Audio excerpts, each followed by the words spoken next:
Syracuse to NCAA rule infractions and a possible penalty. Bing is a former Syracuse player who later played for the Pistons and is now a prominent local businessman. TV2's Fred Human joins us live now with Bing's reaction to the story. Fred? Sherry, the Post-Standard of Syracuse, a newspaper there, has just completed a 7-month investigation where they talked to many former Syracuse players and their families who told them of stories alleging that Syracuse alumni, including Dave Bing, supplied monies, cash gifts, in some cases cut-rate use of cars, to potential Syracuse recruits. Now, I should set up this with a little bit of background. The connection is obvious with Dave Bing. In addition to playing for the Pistons, he once was an All-American at Syracuse. He played on the same team with current Syracuse coach Jim Boeheim. In fact, the two roomed together for a couple of years. I am standing live outside Superb Manufacturing, where Bing is now a president. He also is president of Bing Steel, just down the road. Now, his connection to a couple of former and current Syracuse players is quite obvious. First of all, Eric Sandifer, who once played at Syracuse from Ann Arbor Huron High School. Bing helped recruit him back in the early 80s to Syracuse, back when recruiting by alumni was indeed legal. He's also indirectly connected to Jalen Rose, a current senior at Detroit Southwestern High School, a prominent recruit who Syracuse is recruiting. Jalen Rose is the son of Jimmy Walker, who was Bing's backcourt mate when the two played together with the Pistons. The third connection is Derek Coleman, who was involved with Syracuse program. He was a great star there. He prepped at Detroit Northern High School. Dave Bing knew of him, in fact, employed him at one time. And I asked Bing about an hour ago for his response to the allegations that he supplied monies illegally to some of these players. Categorically. I'm an automotive supplier, and we don't make enough money to give anybody any money. However, I have had two kids with Syracuse, hopefully Syracuse ties, Derek Coleman being one. Derek worked for me when he was in high school in the summertime for 3 summers. But he's never received money from me. He earned his money by coming to work every day, and it was an entry-level position where he was paid $5 or $6 an hour. Jalen Rose, the high school standout here now at Southwestern, worked for me at my second company, Superb Manufacturing, for about a month this summer. But Jalen has never received money from me, outright gift. He's worked, he's been here, he's punched in, and he's been paid for the hours that he put in, once again at an entry-level fee. Does the NCAA have any problem with that you know of? Not to my knowledge, and quite honestly, I could give less than a damn about some of the rules. I'm not going to break rules, but here are kids that are trying to do the right thing. They don't want to be out on the corner selling drugs. They don't want somebody giving them some money for doing nothing. And I don't want to get those kids involved or see them involved in that. So by giving them a job, I feel like I'm helping them more than anything else. If something is gone awry up there and they're doing some things that are illegal, then like any other school or any other program, they need to be reprimanded also, and I would support that. One other note in the newspaper report by the Post-Standard that is worthy of bringing up right now, in this same story, not related to Dave Bing, Derek Coleman admits that he sent $500 in the last year to current Syracuse player Billy Owens because he had the money and Owens needed it and he was helping a friend. That is possibly in violation of NCAA rules. Quite probably what the penalties would be remains to be seen. I'm sure the NCAA will be looking into this. Well, Fred, how about employing recruits over the summer? Do we know if that is a violation? Well, as Dave says, he did employ Jalen Rose for 1 month a couple of summers ago. He did employ Derek Coleman for 3 years while he was in high school at Detroit Northern. And as Dave said, he doesn't really care if the NCAA approves of that, or Syracuse University for that matter. I just phoned Judd Heathcote, the basketball coach at Michigan State, just about 5 minutes ago. Told him the scenario. He is on several rules committees with the NCAA. He says he is not aware of that being in any violation of NCAA rules. We're still checking on that. All right. Thank you very much, Fred Human, reporting live, and we will have more on the story later today on Eyewitness News. Well, the roar of Detroit baseball fans is being heard at Tiger Stadium and beyond today, but it has nothing to do with home runs or game-winning hits. It's the roar of fans angry about the easing out of Hall of Fame announcer Ernie Harwell, who's been told he won't be returning after next season. TV2's Scott Lewis is down at the corner of Michigan and Trumbull, where the team is hearing a lot from fans who are, you might say, hotter than a sunny summer day. Scott? Well, Sherry, think ahead to the summer of 1992. You flip on WJR to catch a Tigers baseball game, and the voice you hear isn't Ernie Harwell's. Well, a lot of people just can't imagine that, and they can't accept losing Ernie Harwell for any reason, much less having him tossed out of the game. It's now been almost 24 hours since Harwell made that stunning announcement, and the fallout is still coming. Morning commuters in Detroit listened to complaints all the way to work today. The radio talk shows were dominated by calls from angry Ernie Harwell fans. In the Golden Tower of the Fisher Building, the dean of morning radio got an earful. After all, WJR was part of the decision to dump Ernie Harwell. People are mad. They're mad as hell. Were you surprised by the fallout? I was surprised at the anger, at the degree of anger, sure.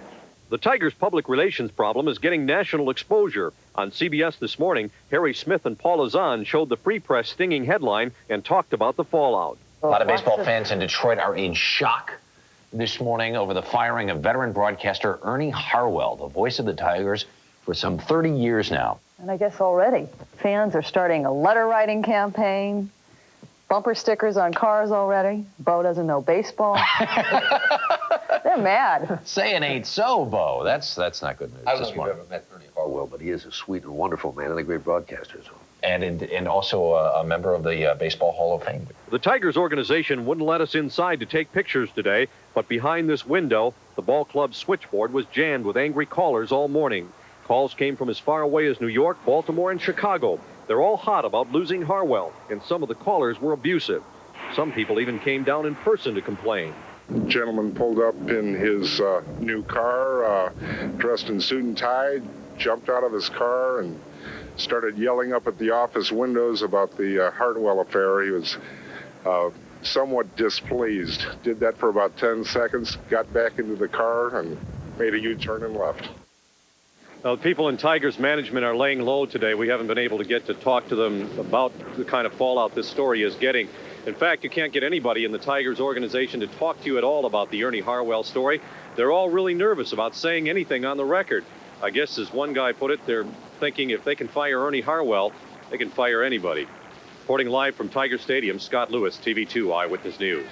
All right, Scott, thank you. Ernie Harwell's partner for 18 years, Paul Carey, announced yesterday he also will be stepping down after next season. For Carey, however, the decision to retire was his own. A local store owner has a way to let Tigers owner Tom Monahan know just how angry fans are over Harwell's forced retirement. Paul Benzman of Crazy Benzies in Livonia has started a petition drive at his store to boycott Domino's Pizza, which is also owned by Monahan. Benzman says he doesn't think the petitions will force Monahan to change the decision, but it will show Ernie Harwell how much he's loved. The damage is done already, but we like to see him let him know that the fans really appreciated what he did, and he is Tiger baseball. Benzman also started a similar drive when former Piston Rick Mahorn was traded 2 years ago. Over 100,000 people signed those petitions. Ernie Harwell had no harsh words for the people who made the decision to force him out at the end of the '91 season. But his wife of 49 years isn't taking the decision quite as well. I'm a lot angrier than Ernie is. He has a considerable amount of compassion and kindness. And I'm his wife, and I'm protective of him. If anyone hurts my children or my husband, I'm ready for a little battle. I really don't think they didn't give him the appreciation that he deserved. He doesn't feel that way, believe me. I'm not reflecting his thoughts. I'm just telling you my own. He never says anything bad about anybody. That's just the way he is. He feels that's the Christian thing to do, and he told me, he said, you'll have to, get over your anger and ask forgiveness for that, because if we don't forgive others, God won't forgive us. About a year ago on the WTVS TV show Autograph, Harwell told Marilyn McKay that he could never have lasted this long in the business without his wife's support. When we go on the road with the Tigers, for instance, and I'm gone half the summer, she's here by herself. And in the earlier days, she had to be mother and father both, and all the crises always arose when I was away from home. Harwell also credits the couple's faith in God. He says he became a born-again Christian in 1961. More than 10,000 people responded to an exclusive TV2 poll on the Harwell story yesterday. Viewers paid 60 cents a call on a 900 line to say whether they felt the Tigers made the right decision about Ernie Harwell. Only 280 people called to say that they agreed with the Tigers' decision to force Harwell out of the announcer's booth. 9,769 viewers called to say they disagreed. The phone lines were open for about 8 hours yesterday after the Harwell story first broke. In other news today, a warning for Saddam Hussein. A Pentagon spokesman says the U.S. air power will be ready on January 15th if it's called on to move against Iraq. But Defense Secretary Dick Cheney says ground troops will not be ready by then. A top U.S. general says they might need an additional month. One reason is they need time to unload new equipment for the troops. We were to go at a slower pace to emphasize safety down inside the ships where the individual Marines are having to maneuver all of the vehicles in a very confined space.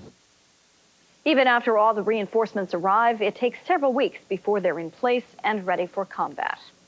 Soviet President Mikhail Gorbachev says he's shocked by the resignation of his foreign minister and longtime friend Edward Shevardnadze. Shevardnadze says he's stepping down because proposed new presidential powers might turn Gorbachev or a future Soviet leader into a dictator. The White House is taking a wait-and-see attitude about the situation. Some analysts are reacting with concern and confusion. One says it appears that Gorbachev doesn't have the government control he would like. And coming up next on Eyewitness News, new help for allergy sufferers. And we'll give you a heart-smart recipe for cranberry sauce in our Eat to Live report as Eyewitness News continues.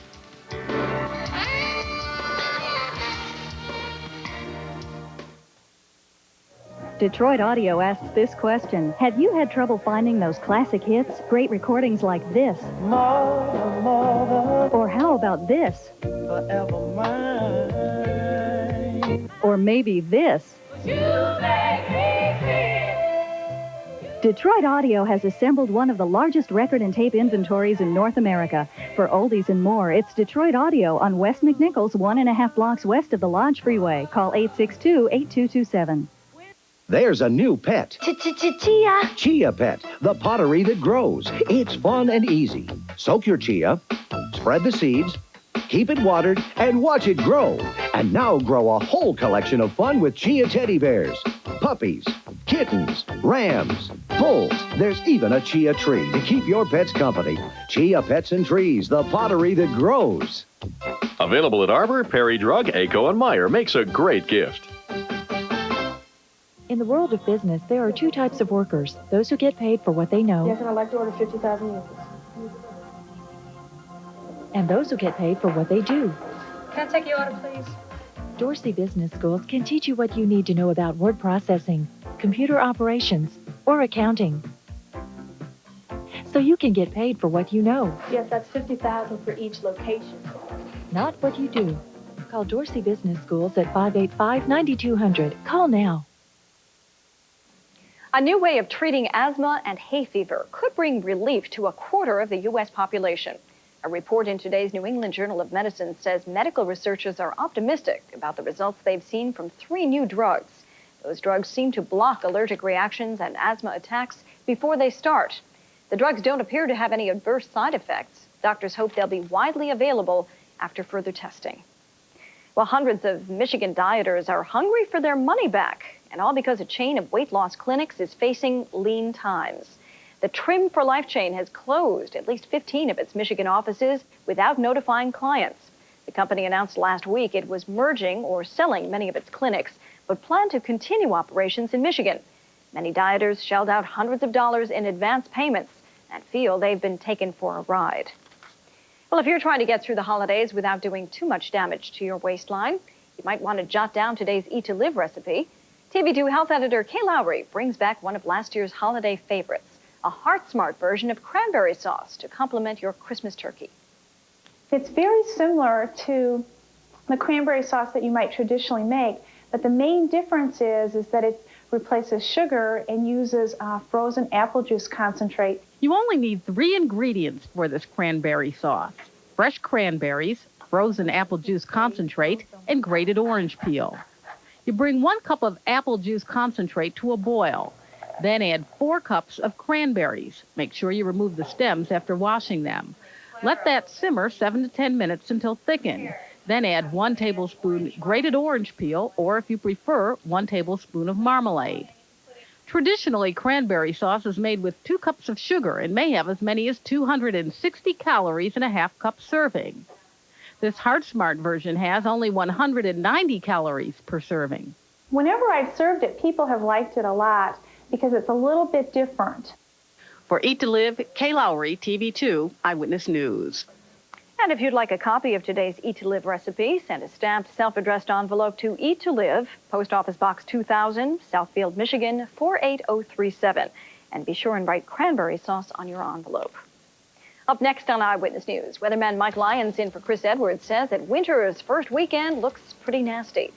And actress Barbara Eden shows a mean streak as she's reunited with former co-star Larry Hagman tomorrow on Dallas. Details when we come back.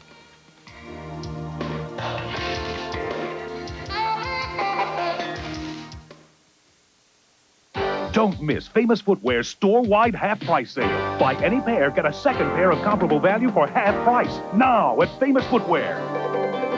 Buying Christmas presents for my boyfriend is one of the most impossible things ever. Everything I get him, he always wants to return. The stores are busy. The cashiers are impatient. Christmas shopping is just about the only thing that wrecks the holiday season. Catch this. It's Sports Illustrated's most exciting Christmas gift ever, the football phone. Free with a paid subscriction to SI. It's a telephone. My goodness, it's a telephone inside of a football. Awesome! It's a phone! Oh, cool. I would love something like this. Mom, if you're watching, I would love something like this for Christmas. He's looking for the fast. It's a phone call. It looks like a football, but works like a regular phone. The football phone plugs into a standard jack and has push-button dialing, on-off ringer, mute button, and automatic redial. Hello, Colleen. This is fantastic. I'm at the stadium right now. I have a football phone. Cute. This has got to be out of her price range, though. Something like this. And the football phone is free. No way. It's free? Free? That's even better. And I don't have to go shopping for it, I hope. What do I have to do to get this? Here's the unbelievable catch. The football phone is free if you get Sports Illustrated at their biggest Christmas savings ever. A year subscription at almost 65% off the cover price. You can be billed after the new year, or you can use your credit card today. So call now. I'd say you're crazy. Nobody cuts prices before Christmas. I'll buy it for my father, my brother, and my boyfriend. You only pay 99 cents an issue, and the subscription includes the NFL, NBA, and baseball previews, the year-end double issue, and the 1991 swimsuit issue. I would love to have Sports Illustrated for Christmas. I never get anything I want. Sports Illustrated. I should have thought of that a long time ago. All I have to do is buy this for all the men in my life, and I wouldn't have any problems at all. My Christmas worries are over. I hope she orders that for Christmas for me. Love to have this for Christmas. So, Mom, if you're watching, please, for once. Don't wait. Call our toll-free number now. Get Sports Illustrated for all your favorite fans at SI's biggest Christmas savings ever. And get the football phone free, plus a gift card. Get Sports Illustrated for me for Christmas. I want this phone. Well, they haven't worked together since 1975 when she played the voluptuous and mischievous Genie in a Bottle on I Dream of Jeannie. But now Barbara Eden and Larry Hagman will be back together, this time as adversaries on the CBS primetime series Dallas. And you can see that episode tomorrow night at 10 here on TV2.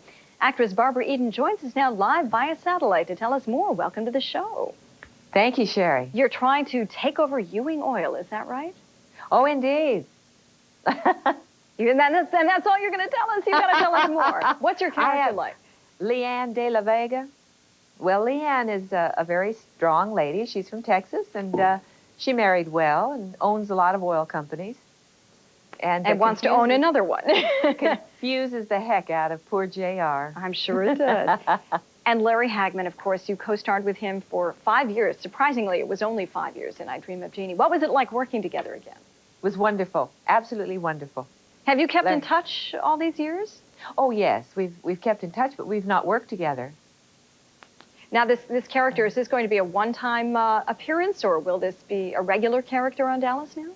Leanne will be there for 5 episodes. Okay. Well, we'll be looking for that then. Thank you. I think you'll be interested. She sure sounds interesting. I hope so. We should mention also that you're starring in a CBS movie to be shown on New Year's Day called Her Wicked Ways as well. That's right. Dealing with a network news person. So that's right. Those of us in the news business, at least, will be very interested in seeing We that. filmed it in Washington, D.C. Okay. Barbara Eden, thank you so much. Special episode of Dallas. You play Leanne de la Vega, and it'll be on tomorrow night at 10. Thanks for joining us.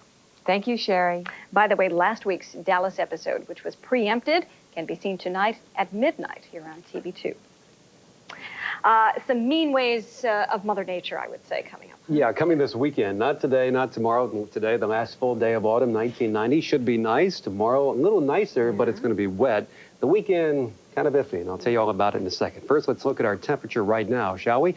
Currently, it's mostly cloudy with 39 degrees at Metropolitan Airport. Winds are blowing from the east at 14 miles per hour. Relative humidity is 70% and the pressure 30.27 inches, and right now it's falling. Around the rest of town, though, the temperature is going the other way. They're beginning to rise.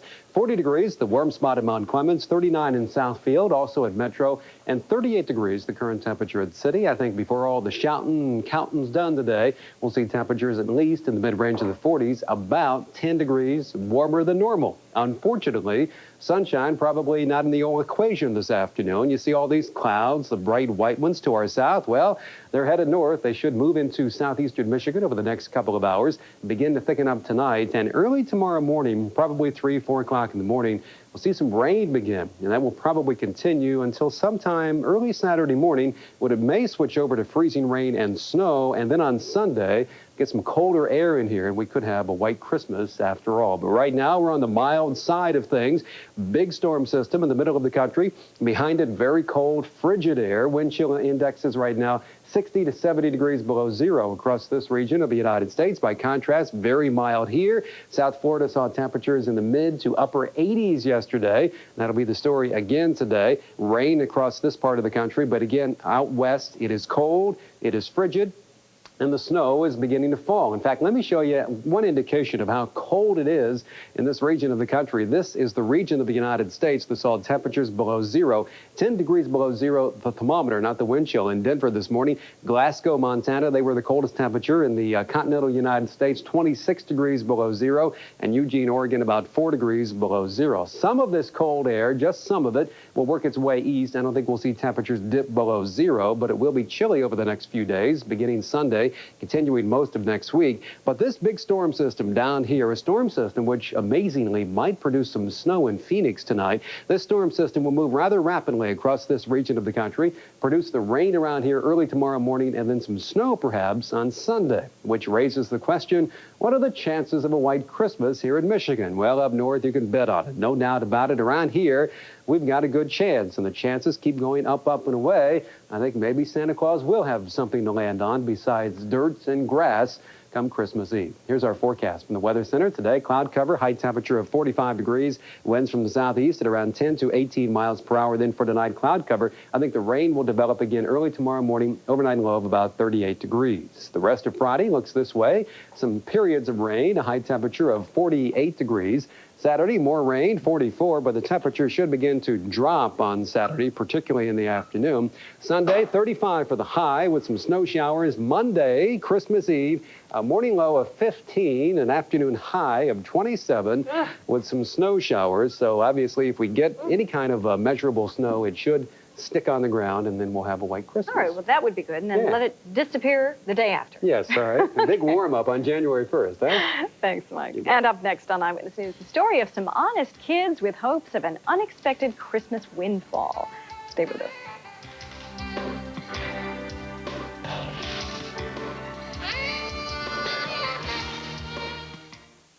On the next hard copy, the Washington sex scandal that rocked the nation. We have Vicki Morgan's sex tapes that contain the intimate details of her affair with Washington power broker Alfred Bloomingdale. A kinky affair that gave her incredible wealth and may have led to her horrible death.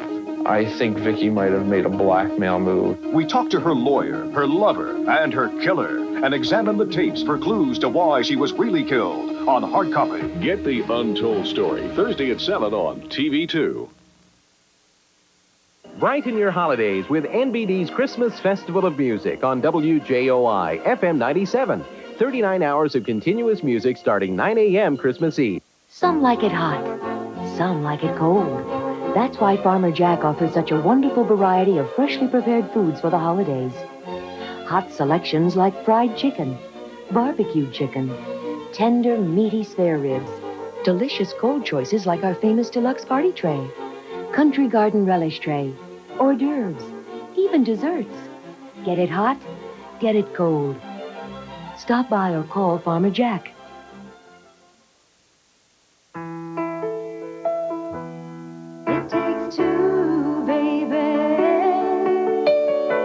future depends on the guidance and encouragement we provide in the present. It takes two, baby. That's what the Class of '95 project is all about. Teachers, students, it takes two. Yeah, now it's two, TV two. A couple of 8-year-old boys in Jackson are hoping for an extra gift for Christmas. The boys found a large amount of money outside earlier this week. Instead of keeping it, they gave it to a parent who turned the cash over to police. If no one comes for the cash, police say the boys will get to split it as a reward for their honesty. There's like a piece of paper on the ground, and I picked it up. I was going to move it away because we were playing football, and I unfolded it, and I saw money in there. I just thought it was a lot of money, and I just thought it was I couldn't really believe it because it was how much it was.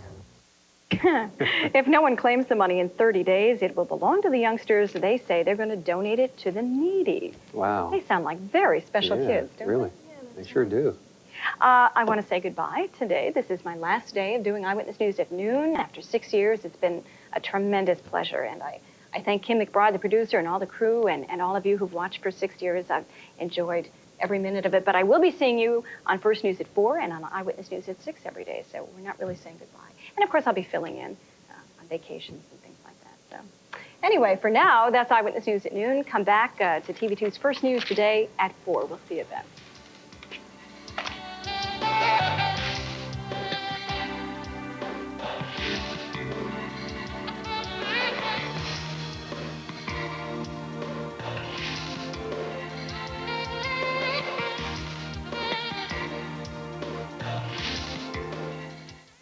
This is a TV2 editorial with editorial director Joe Weaver.